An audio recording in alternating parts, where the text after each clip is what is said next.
Hello everyone, it's Roy Güllüoğlu here. Welcome back to the another episode of Market Update, where we dive into the latest developments in the financial markets. If you're enjoying the content, don't forget to hit that subscribe button and give us a thumbs up. So, what's on the agenda today's discussion? Today, I'll be talking about the details of recent data flow that being watched closely by the Fed officials and the divergence between the Fed and the ECB and with the potential implications. Let's find out. So, during its March 19 and 20 meeting, the US, like the Federal Reserve, decided to keep its main interest rate steady at 5.25 and 5.5 range, and they're sticking to their plan of possibly like cutting rates 3 times by the end of the 2024, according to the latest dot plot. But they're not rushing into it. They want to be sure that the inflation is really like heading back to their target of 2% before they start making borrowing cheaper. So let's start with the first data, the latest one. Retail sales data. In March, we saw that people spent more than expected, which was a surprise actually. Even though there were like worries like about households feeling the pinch and slowing down their spending, that didn't happen. Retail sales actually went up 0.7%, which was way more than they expected. This unexpected boost is making Fed officials to think maybe they don't need to rush into cutting rates just yet. It seems like economy is holding up pretty well under the current credit condition, and why should we like rush, especially under the rising inflation concerns. So let's move to the rates and inflation side. In March, the rate of inflation, the CPI, picked up to 3.5% annually from 3.2% in February. So this wasn't great news for Federal Reserve officials who were hoping to see inflation continue to drop after it stalled earlier this year. When you like take out the food and energy costs, like the core inflation, which is known as like more volatile part, that's why it's taken out. That's why the core inflation exists. It went up 3.8% annually, the same as in the previous month. So the increase in price was mainly driven by higher gasoline and housing costs, which goes like against the hopes of some policymakers who thought housing inflation might start going down. As you might all follow, it's like the lagged impact of the hiking rates is still expected on the housing side, and also the other problematic part is service inflation side. So they want to see better, to see like the inflation coming down. They need to see better numbers on, especially in the housing inflation and housing prices and the service inflation side.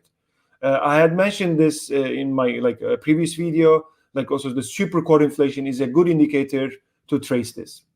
So the personal consumption expenditure, which is known like a PC index, Fed looks at that. They have an inflation target of 2%, and it rose by 2.5% annually, as you can see in the chart, from 2.4% in January. So when you also remove food and energy prices from that, like the core inflation, it went up 2.8%. It's like a slightly lower than the revised to 2.9% in January. So the new PCE data will be released on Friday, 26th of the April, and we'll see. And here, overall, these numbers of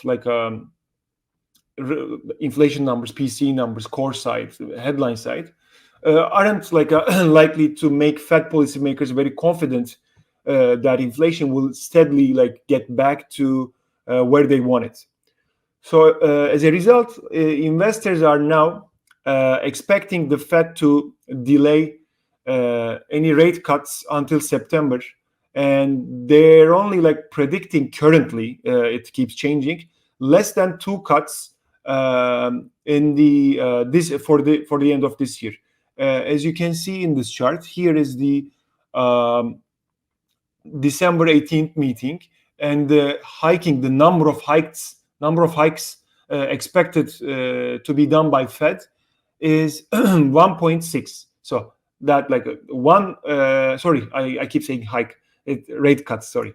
So one rate cut is for sure, is priced right now. And the second one is, it's like a 59% here. It's not like certain, but yeah, still above 50%. So non-farm payroll data, I'm just like covering, like going through all these like critical indicators in order to get the big picture. Where are we now? Because sometimes like while we're digging into a lot of like charts and stuff as an investor or traders, you lose yourself and you keep saying, okay, inflation was cooling down, like, but now like we received bad numbers, but how the like main picture should be perceived, in that terms, like it's really crucial to just like come back and like look at the big picture. And because, for example, in the current environment with the rising inflation concerns, the like like the equities are coming down, cryptos pulled back a bit and stuff. But it should be important that when you look at if you look at the bigger time frame on the charts as well, the main uptrend is still intact. We still don't know if this is the peak or not, but and like these like indicators are pretty crucial on deciding that. So from 2010 to 2019, the average increase in U.S. non-farm payroll was about 183K jobs per month, and since the pandemic hit, job growth has been even stronger than that. In February, American companies added more jobs than expert predicted. It's around like a 303K new position. Plus, they revised the job numbers for previous 2 months upward by 22K. So until the last non-farm payroll data, the revisions were made downward. So until the last non-farm, and that period corresponds to the period of the S&P 500. All indices are like going up, especially with the full of AI mania, so-called, and this was also like supporting it, while because the job markets keeps downgrading, and so downward updates were made on U.S. non-farm payroll. That means less job is, not job creation, but unemployment potentially increase, and that might harm the real economy side. In that terms, it might be risky for economy. So Fed was gonna cut rates earlier. That was the main scenario. But now it's revising upwards, which is bad actually. So until the last data, the non-farm data was acting like a last defender of dovish, so-called dovish Fed. But with the upward revisions coming like 22K and the real economy positive data, the urgency to cut rates has disappeared actually. So the only important nuance that I want to mention is the way of job creation. Okay, we're turning maybe more hawkish side, okay, but there's an important nuance. The main portion of job creation is not supplied by the private sector. Like public hiring is resilient, so this might be a tactic for an upcoming election, and the current price might not reflecting the reality. But as a trader or investor, we should not behave according to possibilities. We will never know, like if this is a election tactic, if they're gonna I mean, you don't know which way they're going to act. So we need to be prepared for any kind of scenario with our risk management tools. Also, one additional note, the unemployment rate, which is also announced with this non-farm payroll data, had dropped to 3.8%. Another important data, average hourly earnings. The Fed officials keep a close eye on how wages are growing, because like it gives them hints about if the job market and inflation are cooling off. That's important indicator for them. Lately, the yearly wage increases have been slowing a bit. In this chart, you can see the top one is the year over year, and the below one is month over month data.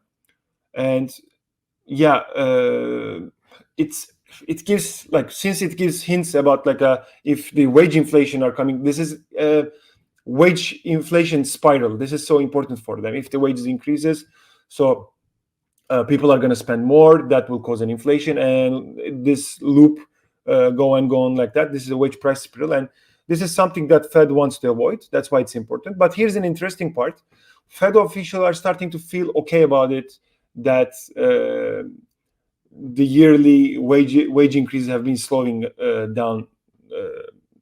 Like they think that even though wages are growing more slowly, if there are like still plenty of new jobs being created and more people are entering to the workforce, inflation might start to ease up.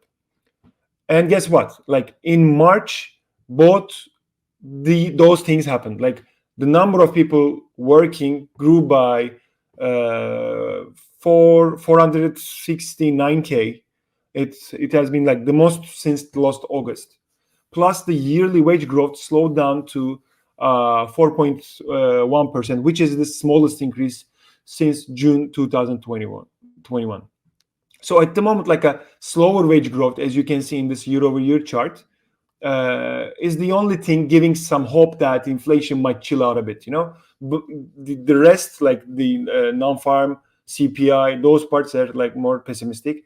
This 4.1 is good, but 4.1 growth rates is still higher than what most policymakers think is ideal for keeping inflation in control, which, I mean, the range is around 3.5%. So this chart about labor market represents the ratio of available jobs in the market to job seekers. When the ratio of ratio of is above 1, it means like there are more jobs available than there are people looking for work, and vice versa. So when we're looking to cool down inflation, it is expected that as more people start actively seeking jobs and entering to the job market, unemployment rates may rise, right? Additionally, as competition for available jobs increases, wage growth tends to decrease. That's what Fed is looking for from the beginning, actually. This like a participant ratio thing that Chair Powell has mentioned a lot. So yeah, and the second topic that I want to talk about today is Fed and ECB policy divergence. After all the data flow I ran through, all non-farms like CPI, PC, and stuff, FOMC has, as you can see, like FOMC has become more cautious about cutting rates, and they sort of switched to a bit more hawkish mode. However, like the other side, ECB mentioned that some of its members were considering rate cuts, which pulls them into the opposite direction. So here, the attached table by John Kicklighter shows the current stance of major central banks. As you can see, Bank of Japan raised its target rate after years, and they're in the dovish side, but they're they're on the hawkish path. Like they raised their target rates after years, just after the wage negotiation, and they experienced a rising inflation, which they're looking for it like for years. They're still in dovish zone, but like they're on the hiking path. So China, there also, especially after the real estate crisis and like the complicated COVID measures, they're still trying to stimulate the economy. That's why they are on the dovish side. And as you can see, ECB and Bank of England are closer to dovish side compared to Fed. So the main reason actually behind this is first, economic resilience of US, second, persistent inflation, and the cautious stand of Fed officials.